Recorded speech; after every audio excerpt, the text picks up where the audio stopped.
Hello my dear CBSE 10 family മക്കളെ, നിങ്ങൾക്ക് വേണ്ടിയിട്ട് ഒരു ഇമ്പോർട്ടൻറ്റ് വീഡിയോ ആയിട്ടാണ് ഹരിസാർ വന്നിട്ടുള്ളത്. ഇവിടെ നിങ്ങൾക്ക് കാണാൻ പറ്റും right answers like a pro. നിങ്ങൾ ഏത് എക്സാം എഴുതിയാലും നിങ്ങൾ എന്ത് എഴുതിയാലും നിങ്ങളുടെ കണ്ണിലേക്ക് വരേണ്ടത് എങ്ങനെ ആൻസേഴ്സ് എഴുതണം. ക്വസ്റ്റ്യൻ അറിയായിരിക്കും അല്ലേ, എല്ലാവർക്കും ക്വസ്റ്റ്യൻ വായിച്ച് ചിലപ്പോൾ മനസ്സിലാവുന്നുണ്ടാവും. പക്ഷേ അതിനെ എങ്ങനെ സ്ട്രക്ചേർഡ് ആയിട്ട് എഴുതാം എന്ന് ആരെങ്കിലും എപ്പോഴും ചിന്തിച്ചിട്ടുണ്ടോ? അങ്ങനെയാണെങ്കിൽ ഈ വീഡിയോ നിങ്ങൾക്ക് വേണ്ടി ഹെൽപ്ഫുൾ ആയിട്ടിരിക്കും. അപ്പോൾ നിങ്ങളുടെ മനസ്സിൽ ചിന്തിക്കേണ്ടത് ഏതൊരു എക്സാം, ഇംഗ്ലീഷ് ആയിക്കോട്ടെ, സോഷ്യൽ ആയിക്കോട്ടെ, മാത്സ് ആയിക്കോട്ടെ, മാത്സിന് കംപ്ലീറ്റ്ലി ഡിഫറൻ്റ് ആണ്. നിങ്ങളത് പ്രോബ്ലം ആണ് ചെയ്യുന്നത്. എനിവേ കടന്നോട്ടെ, ഈ പറഞ്ഞ സോഷ്യൽ ആയിക്കോട്ടെ, ഇംഗ്ലീഷ് ആയിക്കോട്ടെ, നിങ്ങൾ ഇനിയിപ്പോൾ ലാംഗ്വേജസ് എഴുതാമെന്ന് വെച്ചോ, എങ്ങനെ നിങ്ങളൊരു ആൻസറിനെ സ്ട്രക്ചർ ചെയ്ത് എഴുതും എന്നുള്ളത് ഹരിസാർ നിങ്ങൾക്ക് വേണ്ടി പറഞ്ഞുതരാം. സമയം കളയുന്നില്ല, നിങ്ങൾക്കൊരു പ്രോ ആയിട്ട് ഒരു ആൻസറിനെ എങ്ങനെ അപ്രോച്ച് ചെയ്യാം വിത്ത് എക്സാമ്പിൾ സാർ നിങ്ങൾക്ക് വേണ്ടിയിട്ട് പറഞ്ഞു തരുന്നതായിരിക്കും. ഇതാ പിടിച്ചോ. ഒന്നാമത്തെ കാര്യം, ഡിവൈഡ് ആൻസേഴ്സ് ഇൻറ്റു 3 പാർട്സ്. 3 പാർട്ടായിട്ടായിരിക്കണം നിങ്ങൾ എന്ത് ചെയ്യേണ്ടത്, ആൻസറിനെ ഡിവൈഡ് ചെയ്യേണ്ടത്. ഫോർ എക്സാമ്പിൾ ഹരിസാറിന്റെ സോഷ്യൽ സയൻസ് തന്നെയാണെന്ന് ചോദിച്ചോ, SST ആണ് നിങ്ങൾ എഴുതാൻ പോകുന്ന ഒരു വിഷയം. ആ SSTയിൽ എങ്ങനെ നിങ്ങൾ, കുറേ പേർക്ക് ഡൗട്ടാണ് സാർ, പോയിന്റ് എഴുതണോ, പാരഗ്രാഫ് എഴുതണോ, ഒരുപാട് എഴുതണോ, കുറച്ച് എഴുതണോ എന്നൊക്കെ ഡൗട്ടാണ്. ആ ഡൗട്ട് ഇതോടുകൂടി തീരും. ഒന്നാമത്തെ കാര്യം, നിങ്ങൾ എഴുതുമ്പോൾ അതിന് പോയിന്റ് ആയിക്കോട്ടെ, ഇനിയിപ്പോൾ അത് നിങ്ങൾ പാരഗ്രാഫ് ആയിക്കോട്ടെ, അതിൽ നിങ്ങൾക്കൊരു ഇൻട്രൊഡക്ഷൻ ആവശ്യം. ഏതൊരു ആൻസർ എഴുതുമ്പോഴും അതിനൊരു ഇൻട്രൊഡക്ഷൻ, ക്യാച്ചി ആയിട്ടുള്ള ഒരു ഇൻട്രൊഡക്ഷൻ, നേരിട്ട് ഡയറക്റ്റ്ലി ഹിറ്റ് ചെയ്തോ. നിങ്ങളൊരു ക്വസ്റ്റ്യൻ നിങ്ങളോട് ചോദിക്കുകയാണ്, അപ്പം നിങ്ങൾ ഡയറക്റ്റ് ആയിട്ടൊരു സാധനത്തിലേക്ക് ഹിറ്റ് ചെയ്തോ. ആ പോയിന്റ് എന്താണോ ആവശ്യം അതിലേക്ക് ഹിറ്റ് ചെയ്തോ. അല്ലാണ്ട് നിങ്ങൾ ആദ്യം തന്നെ കാട് കയറി പോയിട്ട് വലിയൊരു ഇൻട്രൊഡക്ഷൻ കൊടുക്കുക അല്ലേ. എയ്റോപ്ലെയിനെ പറ്റി ചോദിച്ചു കഴിഞ്ഞാൽ എയ്റോപ്ലെയിന് 2 ചിറകുണ്ടെന്ന് പറയാണ്ട് എയ്റോപ്ലെയിൻ എന്ന് പറയുന്നത് റോഡ് കൂടി ഇങ്ങനെ വന്ന് പറന്ന് പൊങ്ങി അങ്ങനെയൊന്നും പറയേണ്ട കാര്യമില്ല. നിങ്ങൾക്ക് എന്താണോ സാധനം, ചോദിച്ച ചോദ്യത്തിന് ഡയറക്റ്റ്ലി ഹിറ്റ് ചെയ്തിട്ടൊരു ആൻസറിന്റെ തുടക്കം, ഒരു ഇൻട്രൊഡക്ഷൻ നിങ്ങൾ കൊടുക്കാൻ പറ്റിയെങ്കിൽ ബാക്കി വായിക്കുന്ന എല്ലാ പോയിന്റ്സും അല്ലെങ്കിൽ എല്ലാ കാര്യങ്ങളും ഒരു ടീച്ചറുടെ മനസ്സിൽ ഓക്കെ ഈ കുട്ടിക്ക് അറിയാം എന്നൊരു സാധനം വരും. അപ്പോൾ സ്വാഭാവികമായിട്ടും ഇൻട്രൊഡക്ഷൻ എന്ന് പറഞ്ഞ സാധനം ഇമ്പോർട്ടൻ്റ് ആണ്. ദെൻ ഇലാബറേറ്റ് ചെയ്യാം. നിങ്ങൾ ആ കൊടുത്ത ഇൻട്രൊഡക്ഷന് ഒരു കൃത്യമായിട്ടുള്ളൊരു സബ്സ്റ്റാൻഷിയേറ്റീവ് ആയിട്ടുള്ളൊരു ആൻസർ നിങ്ങൾക്ക് കൊടുക്കാൻ പറ്റണം. അതിനെ കുറച്ചുകൂടി ഇലാബറേറ്റ് ചെയ്തിട്ട് ആ സാധനം എന്താണ്, അങ്ങനെ ഡയറക്റ്റ്ലി ഹിറ്റ് ചെയ്തുകൊണ്ട് എന്താണ് ഉദ്ദേശിക്കുന്നത് എന്നുള്ള സാധനം. ഓക്കെ, ഇപ്പോൾ ഉദാഹരണത്തിന് മക്കൾ ഒരു സിനിമ സ്റ്റാർട്ട് ചെയ്യണം അല്ലെങ്കിൽ ഒരു സീരീസ് സ്റ്റാർട്ട് ചെയ്യണം, അതിൻ്റെ സ്റ്റാർട്ടിങ്ങിൽ നമ്മൾ ഹുക്ക് ചെയ്തിരിക്കുന്ന എന്തെങ്കിലും ഒരു ഇൻസിഡൻറ്റ് ഉണ്ടാവും. പിന്നീട് ആ ഇൻസിഡൻറ്റിനെ പറ്റി ഇലാബറേറ്റ് ചെയ്ത് എങ്ങനെയാണ് ഇൻസിഡന്റ് എത്തുന്നത് എന്നുള്ള കാര്യമായിരിക്കും സിനിമയിലൊക്കെ കാണാൻ പറ്റുന്നത്. സെയിം ലോജിക്ക് നമ്മൾ ആൻസേഴ്സിൽ പ്രയോഗിക്കാം. ഒരു കാര്യം കാണുമ്പോൾ നമ്മുടെ ഇൻട്രൊഡക്ഷനിൽ നമ്മൾ ഡയറക്റ്റ്ലി ഹിറ്റ് ചെയ്ത സാധനം എന്താണെന്ന് അറിയാൻ, ഓക്കെ ഇതെന്താ സംഭവം എന്നറിയാൻ ഒരു ടീച്ചർക്ക് താല്പര്യമുണ്ടാവും. അപ്പോൾ സ്വാഭാവികമായിട്ട് നിങ്ങൾ അതിനെ ഇലാബറേറ്റ് ചെയ്ത് വരിക. അവസാനം നിങ്ങൾ കൺക്ലൂഡ് ചെയ്യുക. Conclusion must be very strong and precise ആയിരിക്കണം. നിങ്ങൾ ചെയ്യുന്ന കാര്യങ്ങൾ കൃത്യമായിരിക്കണം. ആ കൺക്ലൂഡ് ചെയ്യുന്ന പോയിന്റ് ഈ പറഞ്ഞ ഇൻട്രൊഡക്ഷനുമായിട്ട് കണക്റ്റഡും ആയിരിക്കണം. ഓക്കെ, നിങ്ങൾ ആ പറഞ്ഞ പോയിന്റ് കൺക്ലൂഡ് ചെയ്യുന്ന ഭാഗത്ത് കണക്റ്റഡ് ആണെങ്കിൽ അത് എന്താണ്, വായിക്കുന്ന ഒരാൾക്ക് ഓക്കെ ഫൈൻ, ഒരു കണക്ഷൻ കിട്ടിയിട്ടുണ്ട്. അല്ലാണ്ട് നമ്മൾ ടൈം ട്രാവൽ സിനിമ കാണുന്ന പോലെ അല്ലെങ്കിൽ ക്രിസ്റ്റഫർ നോളന്റെ സിനിമ കാണുന്ന പോലെ നമുക്കൊന്നും കിളി പോയ അവസ്ഥ ആവരുത്. ഈ പറഞ്ഞ ഇൻട്രൊഡക്ഷനും അതേപോലെ തന്നെ കൺക്ലൂഷനിലേക്ക് എന്തുണ്ടാവണം, ഒരു കണക്ഷൻ ഉണ്ടാവണം. ഓക്കെ, അത് ചിലപ്പോൾ ആബ്സ്ട്രാക്റ്റ് ആയിട്ട് നിങ്ങൾക്ക് തോന്നിയായിരിക്കാം, ചിലപ്പോൾ ഡയറക്റ്റ് ചിലപ്പോൾ കണക്ഷൻ നമുക്ക് പെട്ടെന്ന് വായിക്കും മനസ്സിലായില്ലെങ്കിലും ഇൻട്രൊഡക്ഷനും കൺക്ലൂഷനുമായിട്ട് ചെറിയൊരു കണക്ഷൻ എവിടെയെങ്കിലും ഉണ്ടായിരിക്കണം എന്നുള്ള കാര്യം നിങ്ങൾ ഓർത്ത് വെച്ചോളൂ. അപ്പോൾ ഈ 3 കാര്യങ്ങൾ നിങ്ങൾ ആൻസേഴ്സ് എഴുതുമ്പോൾ നിങ്ങൾ ആലോചിക്കേണ്ടതായിട്ടുണ്ട്. അതിനുശേഷം നിങ്ങൾ ഇപ്പോൾ നോക്കിയ പോയിന്റ് ആണ് കിങ് എന്ന് സാർ പറഞ്ഞു. കുറേ പേർക്ക് ഡൗട്ടാണ്, പാരഗ്രാഫ് എഴുതണം സാർ, പോയിന്റ് എഴുതണം.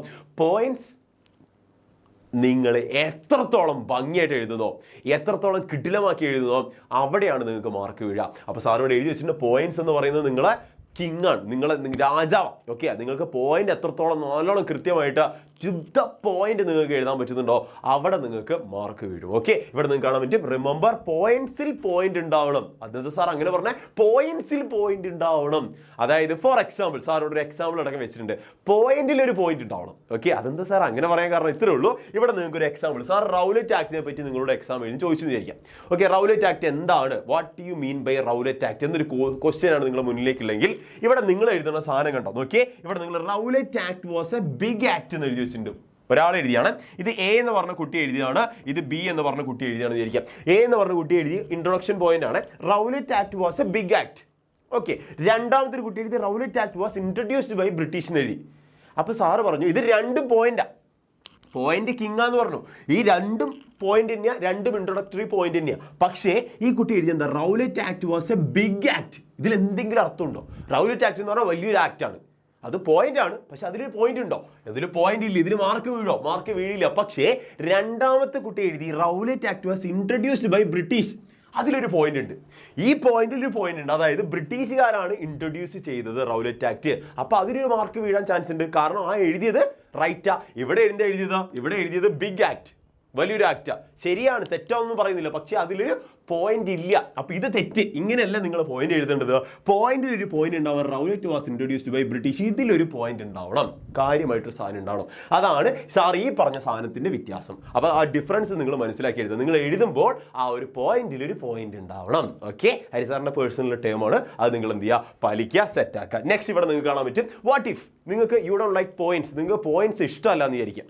അപ്പം നിങ്ങൾ എന്താ ചെയ്യുക, പോയിന്റ്സ് ഇഷ്ടമല്ലെങ്കിൽ സാർ പാരഗ്രാഫ് എഴുതിക്കോ, ഇതാ പിടിച്ചോ, ഗോ ഫോർ പാരഗ്രാഫ്. പക്ഷേ അവിടെ നിങ്ങൾ എന്ത് ചെയ്യുക, റൂൾ പാലിക്കുക. Rule is A rule. അത് നിങ്ങൾ എന്ത് ചെയ്യാൻ പാടില്ല, യാതൊരു വിധത്തിലും ചേഞ്ച് ചെയ്യാൻ പാടില്ല. റൂൾ ആയിരിക്കണം. എന്താ റൂള്? അവിടെ നിങ്ങൾ ഇൻട്രൊഡക്ഷൻ, ഇലാബറേഷൻ, കൺക്ലൂഷൻ ഉണ്ടാവണം. മൂന്നും തമ്മിൽ കണക്ഷൻ ഉണ്ടാവണം.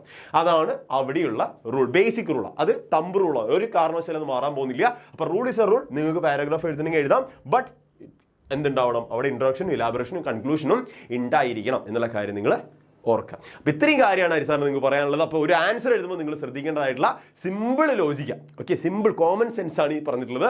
അപ്പോൾ നമുക്ക് നമ്മുടെ ബാച്ചിലേക്ക് ജോയിൻ ചെയ്ത് കഴിഞ്ഞാൽ ഇതുപോലെ അടിപൊളിയായിട്ടുള്ള ഒരുപാട് വീഡിയോസും കാര്യങ്ങളും നിങ്ങൾക്ക് അവിടെ കിട്ടുന്നതായിരിക്കും. വിത്ത് പോയിന്റ്സ്. സാറ് പറഞ്ഞു പോയിന്റ്സ് കിങ് ആണ്, രാജാവാണ്. ഓക്കെ, അപ്പോൾ നമ്മുടെ ലക്ഷ്യ ബാച്ചിലേക്ക് നമുക്ക് ജോയിൻ ചെയ്ത് കഴിഞ്ഞാൽ അവിടെ നിങ്ങൾക്ക് റെക്കോർഡ് ലേണിംഗ് വീഡിയോസും PDF ക്ലാസ് നോട്ട്സും അതേപോലെ തന്നെ എക്സ്ട്രാ ക്വസ്റ്റ്യൻസും ചാപ്റ്റർ വൈസുള്ള വർക്ക്ഷീറ്റും ചാപ്റ്റർ വൈസുള്ള എക്സാംസും മോഡൽ എക്സാംസും കാര്യങ്ങളൊക്കെ നമുക്ക് അവിടെ കിട്ടുന്നതായിരിക്കും. ബാച്ചിൽ ജോയിൻ ചെയ്യാൻ താല്പര്യമുള്ളവരെല്ലാവരും എന്ത് ചെയ്യാം, ബാച്ചിൽ ജോയിൻ ചെയ്യുക, അടിപൊളിയാക്കുക. ഇവിടെ നിങ്ങൾക്ക് കാണാൻ പറ്റും ഈ പറഞ്ഞ 4,999 റുപ്പീസിന് നിങ്ങൾക്ക് എന്ത് കിട്ടാൻ പോവാണ്, അടിപൊളിയായിട്ട് നമ്മുടെ ബാച്ച് അവൈലബിൾ ആകാൻ പോവാണ്. അപ്പോൾ മറക്കണ്ട ഒരു കാര്യം കൂടെ, പോകുന്നതിന് മുന്നേ ഹരിസാർ ഒരു കാര്യം കൂടെ നിങ്ങൾ ഓർമ്മിപ്പിച്ചേക്കാം.